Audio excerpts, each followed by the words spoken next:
ಮತ್ತು ದ್ವೇಷ ಅಪರಾಧಿಗಳ ಮಸೂದೆ 2025 ಇದನ್ನ ವಿರೋಧಿಸ್ತಾ ಇದ್ದೀವಿ, ಖಂಡಿಸ್ತಾ ಇದ್ದೀವಿ.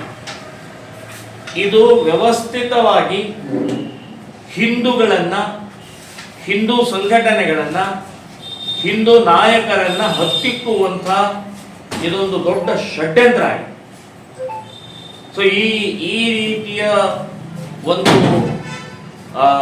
ಮಸೂದೆ ತಂದು ಇವತ್ತು ದ್ವೇಷ ಭಾವನೆ, ದೇಶ ಅಪರಾಧ ಅಂತನ್ನುವಂಥದ್ದು ಇದಕ್ಕೆ ಮಾನ್ಯತೆ ಏನು, ಅಂದ್ರೆ ನಿಮ್ಮ ಇದಕ್ಕೆ ಅರ್ಥ ಏನು ಅಂತ, ವ್ಯಾಖ್ಯಾನ ಏನು ಅಂತ.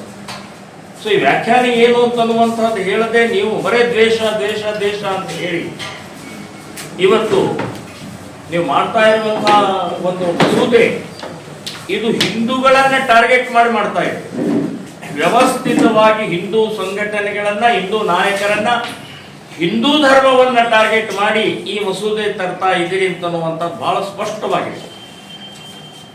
ನಾವು ಹಾಗಾದ್ರೆ ಇವತ್ತು ಗೋಹತ್ಯೆ, ನಿರಂತರ ಗೋಹತ್ಯೆ ನಿಷೇಧ ಕಾಯ್ದೆ ಇದ್ದಾಗಲೂ ಕೂಡ ಸಾಕಷ್ಟು ರೀತಿಯ ಗೋಕಳ್ಳತನ ಆಗ್ತಾ ಇದೆ, ಗೋಮಾಂಸ ಸಪ್ಲೈ ಮಾಡ್ತಾ ಇದ್ದಾರೆ, ಗೋ ಹತ್ಯೆ ಆಗ್ತಾ ಇದೆ. ಸೊ ಇದರ ವಿರುದ್ಧ ಹಾಗಾದ್ರೆ ಮಾತನಾಡಬಾರ್ದಾ? ಇದರ ವಿರುದ್ಧ ಪ್ರತಿಭಟನೆ ಮಾಡಬಾರ್ದಾ ನಾವು? ಇದು ಹಾಗಾದ್ರೆ ದ್ವೇಷ ಆಗತ್ತಾ? ಇದನ್ನ ಸರ್ಕಾರ ಸ್ಪಷ್ಟವಾಗಿ ಹೇಳಬೇಕು, ಇದನ್ನ ಸ್ಪಷ್ಟೀಕರಣ ಕೊಡಬೇಕು.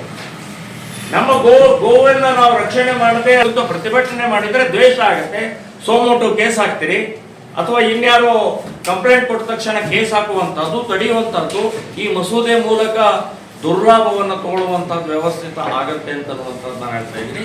ಲವ್ ಜಿಹಾದ್ ಉದಾಹರಣೆಗೆ ಹಿಂದೂ ಹೆಣ್ಣು ಮಕ್ಕಳ ರಕ್ಷಣೆಗೆ ನಾವು ಮಾಡುವಂಥದ್ದು ನಮ್ಮ ಧರ್ಮ. ಇವತ್ತು ವ್ಯವಸ್ಥಿತವಾಗಿ ಪ್ರೀತಿ ಹೆಸರಿನಲ್ಲಿ, ಪ್ರೀತಿ ಪ್ರೇಮದ ಹೆಸರಿನಲ್ಲಿ ಮತಾಂತರ ಮಾಡ್ತಾ ಇದ್ದಾರೆ, ಗೋಮಾಂಸ ತಿನ್ನಿಸ್ತಾ ಇದ್ದಾರೆ, ಬುರ್ಕಾ ಹಾಕಿಸ್ತಾ ಇದ್ದಾರೆ. ಸೊ ಅದನ್ನು ನಾವು ಹಾಗಾದ್ರೆ ತಡಿಬಾರ್ದ? ಅದನ್ನು ನಾವು ಭಾಷಣಗಳಲ್ಲಿ ಹೇಳಬಾರ್ದ? ನಮ್ಮ ಹಿಂದೂ ಹೆಣ್ಣು ಮಕ್ಕಳನ್ನ ಜಾಗೃತಿ ಮೂಡಿಸಬಾರ್ದ ನಾವು? ಇದು ದ್ವೇಷ, ಇದು ದೇಶದ ಅಪರಾಧ ಅಂತಂದ್ರೆ ಹಾಗಾದ್ರೆ ಹೇಗಿದು? ಕ್ರಿಶ್ಚಿಯನ್ ಮತಾಂತರ ಮಾಡುವಂತಹದ್ದು, ಕ್ರಿಶ್ಚಿಯನ್ರು ಮತಾಂತರ ಮಾಡ್ತಾ ಇರುವಂತಹ ಪ್ರಕ್ರಿಯೆಗೂ ಕೂಡ ನಾವು ವಿರೋಧ ಮಾಡ್ತೀವಿ, ತಡಿತೀವಿ. ಅದರ ಸಂಬಂಧಪಟ್ಟಾಗಿನೂ ಕೂಡ ನಾವು ನಮ್ಮ ಭಾಷಣಗಳಲ್ಲಿ ಜಾಗೃತಿ ಮೂಡಿಸ್ತೀವಿ. ಹಾಗಾದ್ರೆ ಇದು ದ್ವೇಷನಾ? ಇದು ಅಪರಾಧನಾ? ಇದಕ್ಕೂ ನೀವು ಈ ಮಸೂದೆಯ ಮೂಲಕ ನಮ್ಮ ಮೇಲೆ ಕೇಸ್ ಹಾಕೋರು ಹಾಗಾದ್ರೆ? ಸೊ ಈ ರೀತಿಯ ಈಗಾಗಲೇ ನೀವು ಭಾಷಣಗಳಲ್ಲಿ ನೀವು ಅಪರಾಧ, ತಪ್ಪು ಅಥವಾ ಪ್ರಚೋದನೆ ಮಾಡಿದರೆ ನೀವು ಕೇಸ್ಗಳಿದ್ದಾವೆ, ಸೆಕ್ಷನ್ಗಳಿದ್ದಾವೆ, ಬೇಕಾದಷ್ಟು ಸೆಕ್ಷನ್ಗಳಿದ್ದಾವೆ, ಬೇಕಾದಷ್ಟು ರೀತಿಯ ಶಿಕ್ಷೆ ಆಗುವಂತಹ ಸೆಕ್ಷನ್ಗಳಿದ್ದಾವೆ.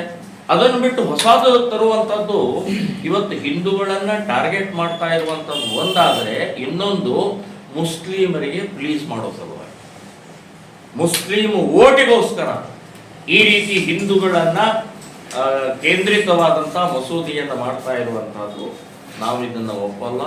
ಸೊ ಇದನ್ನ ಮಸೀದಿಯನ್ನು ಕಟ್ತಾರೆ, ಅನಧಿಕೃತವಾದ ಚರ್ಚ್ ಅನ್ನು ಕಟ್ತಾರೆ, ಎಲ್ಲಿ ಬೇಕಾದಲ್ಲಿ ಸ್ಮಶಾನಕ್ಕೆ ಜಾಗವನ್ನ ಕಬಳಿಸ್ತಾರೆ.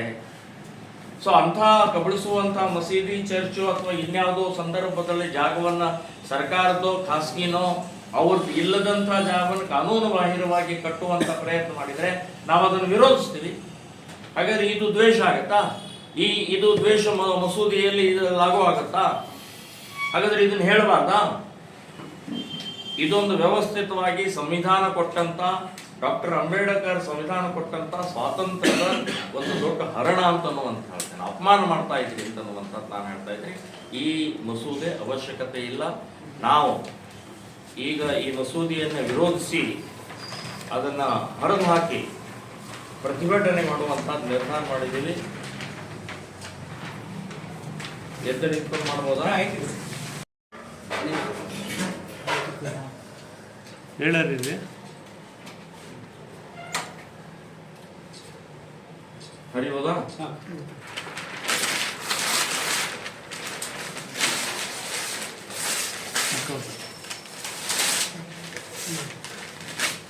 ವಿಡಿಯೋ ಮಾಡ್ಬಿಡಪ್ಪ ಹೀರೋ ಫೋಟೋ ಒಂದೆರಡು ಫೋಟೋ ತಗೊಳ್ತೀನಿ. ಕೊಡ್ತಾ ಪರ್ಸು